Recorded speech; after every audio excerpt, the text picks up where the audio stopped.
What if you could make a stunning blackwater aquarium and make it aesthetically pleasing? Well, today I'm going to prove it to you. So for context, I get asked a lot of times about blackwater aquariums and them being messy or not visually pleasing for somebody's house. So what I thought I'd do in this video is make something very simplistic and very nice that you could keep in your home whilst keeping that blackwater vibe going into the setup. So I've got a really cool tank. We're going to get to it right now. Today we're setting up a 57-litre Fluval Flex, a tank that I've always wanted, thanks to its really sleek, cool curved front. Fluval have generously sent this one over to me to use in the video, and I really can't be more excited. One of the best things about this tank is it comes with a built-in pump and light. As you can probably tell, I'm a huge fan of natural aquariums like this one. I always strive to recreate authentic habitats of fish, but often I get asked, can you keep these natural elements whilst making the tank look more visually pleasing, especially in homes? Well, that's exactly what we're going to be looking into today.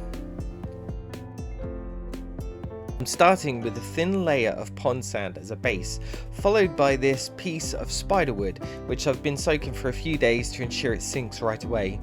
Since we're not planting anything in the substrate, we don't need a deep layer, just enough to create a natural look.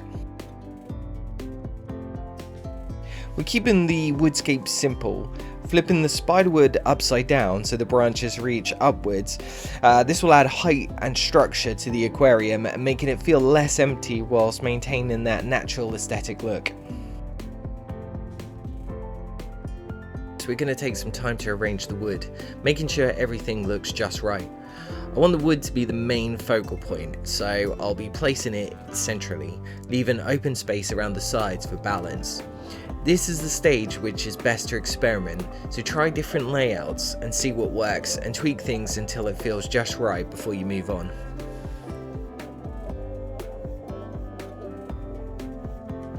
A little touch up of the sand around the wood and I think we're good to go to the next step.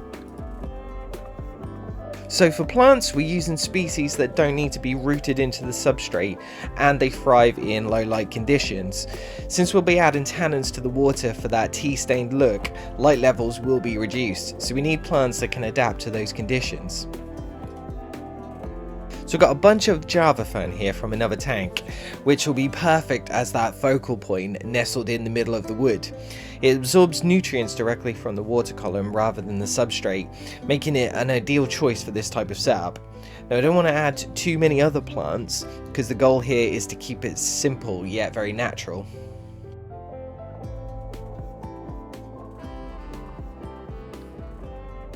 Adding Java fern to wood, there's a couple of different ways you can do it. You can either tie it with some thin cotton, or you can use glue. In this case, what I'm going to be doing is just wedging it into little nooks and crannies within the wood itself, as I don't want to be using glue, even aquascaping glue, for my tank. I want to keep it as natural as possible.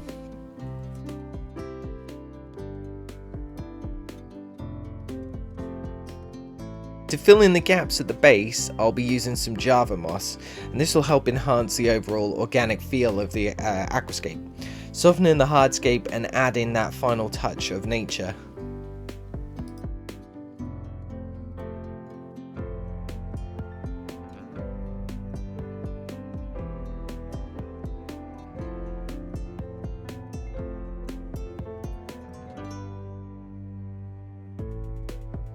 Alright, enough with the design, let's get some water in and see how it looks. Luckily I have a hose pipe right outside my shed, which makes filling up tanks a whole lot easier.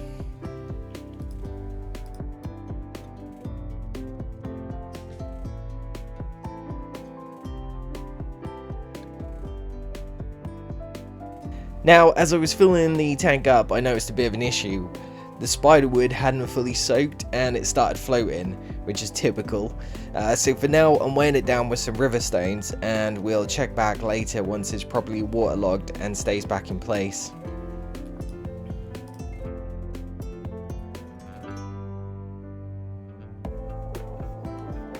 The final step is a dose of water conditioner and some beneficial bacteria to kickstart the nitrogen cycle.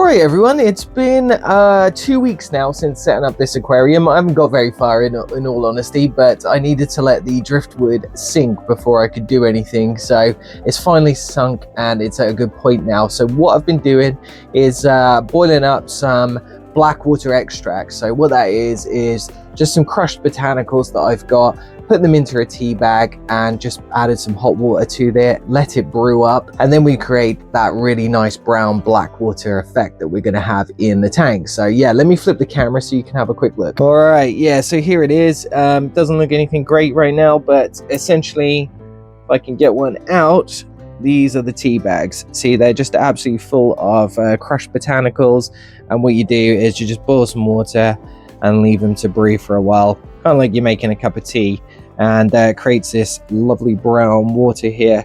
So yeah, and essentially that's what I'm going to be putting back into the tank. The water is not as high as it needs to be, so I can fill it up and then create that nice brown tannin water that we need. So before we add any botanicals to the tank, always remember that tannins and botanicals can affect the water parameters, especially the pH level. So if your water is really hard, it tends to not make the pH drop too dramatically, but if you've got really soft water, this is something to bear in mind and just be very careful with. So it's best to do without livestock in it, so you can test the water parameters and just see where that pH level is before you start putting anything into the water. So always take it slow and be safe. What I'm also going to do as a bit of a cheat is get these tea bags and put them into the chamber at the back here, just to let them sort of sink and yeah, just sort of keep brewing the tea stain color just that little bit longer. And then once it's ready, I can fish them out of the back of the chamber there, and yeah, we're good to go. But you can see there's a really nice brown color now that's come into the water. The lights off now, and here's some of the brewed tea. You can see it's that lovely tea stained color. So when I start to add it to the aquarium, you'll probably notice that the water starts to change to a different color. Again, I'm doing this with warm water. You can see the smoke coming out of the jug here, so just be careful of doing this. You obviously don't want to be doing this if you've got animals within the aquarium either, just in case you give them shock by the temperature changes or anything like that. But you can see now that this water is turning into a lovely brown murky color, which is great. All right, now the lid is back on. Look how cool that looks. So we got that really nice brown color now, which is great. What we're going to do now is we're going to leave it a few days, and I'm going to come back to it at the weekend. So today's Tuesday. We're going to come back to it at the weekend. Hopefully everything's a bit more settled then. We're going to add a little bit more, maybe scatter some botanicals around the bottom, just to give it a nice, more natural look at the bottom there, because it looks a bit bare at the moment. And I will be going to get some fish. Like I said, this aquarium has been running for just over 2 weeks now. It's had all its beneficial bacteria in there, so it should be good to go pretty much now. But yeah, we will keep an eye on it and we will go slow. All right guys, so we're back in the shed. I have actually just been boiling up some various botanicals here to put in some of my other tanks around the shed. But I thought I would just might as well add a few bits to the aquarium and yeah, sort of get it started ready for the weekend, and then I can get my fish in it pretty much straight away. So for those of you who don't know, these are some mango leaves, which are really cool. We've got some betel pods, which are awesome. They're really soft. We've got some drager pods right here, bamboo leaves, and then right at the back we've got some alder cones, and yeah, just a few other bits and pieces. There's not much, like I said, it's just going in more other aquariums, but I'm going to take some of the alder cones maybe, and maybe some of these pods here, just to give a bit of contrast to the aquarium and make it look a little natural. So when adding any sort of pods or botanicals to the aquarium, I kind of like to let them sort of float and find their own way down to the bottom. Some things, if you haven't soaked them long enough, will still float around the tank. So you got to make sure that you've put things in an area where you know that they ain't going to float away. We might just add one more over here in this corner. Try and get that there, which is cool. Again, I've got quite a lot of flow in this tank, so I think that might be causing a bit of an issue with my botanicals sort of staying where they are. So it might be something that you just have to look at when you are building your setups.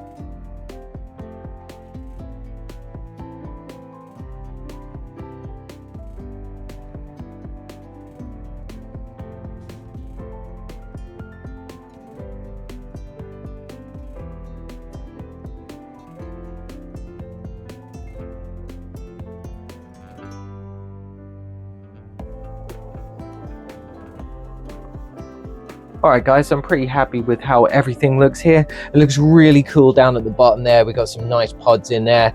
I will definitely get some shrimp into this tank, which will be really nice. I've got some orange Sakura shrimp, so some yellows and that, and I might add them to this tank because it might really pop in this setup. And yeah, on Saturday I will be going to get some fish for it.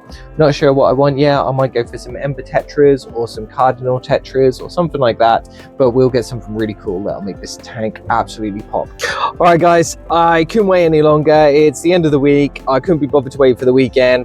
I am now about to head down to my local fish shop and get some fish for this tank. I'm really excited about getting it set up. I just can't wait anymore. Let's get to it. One of the perks and curses of having a fish shop so close to my home is that I'm always tempted to stop by. So today I arrived while they were restocking. So many of the fish were still in quarantine, but there was plenty to see. I just can't stop spending like hours looking at everything, from the saltwater fish to freshwater and even the cold water fish. And the tanks look a lot better than they used to, which is great. We are back in the shed with some fish. So we're gonna get them set up in the tank. The tank's looking absolutely awesome right now. Such a golden brown. Yeah, I'm really excited. So what I got, let me flip the camera and I'll show you actually. In here, we got a couple of things. So we've got a couple of angels there. They're going in a different tank. I'm gonna keep them in there because I don't want to scare them. And in here we have some ember tetras and some rummy nose tetras. There was just the last couple in the shop. I used a voucher that I got for Christmas, so these cost me the grand total of 95p. So yeah, absolute bargain. Let's get these fish into this tank and set up.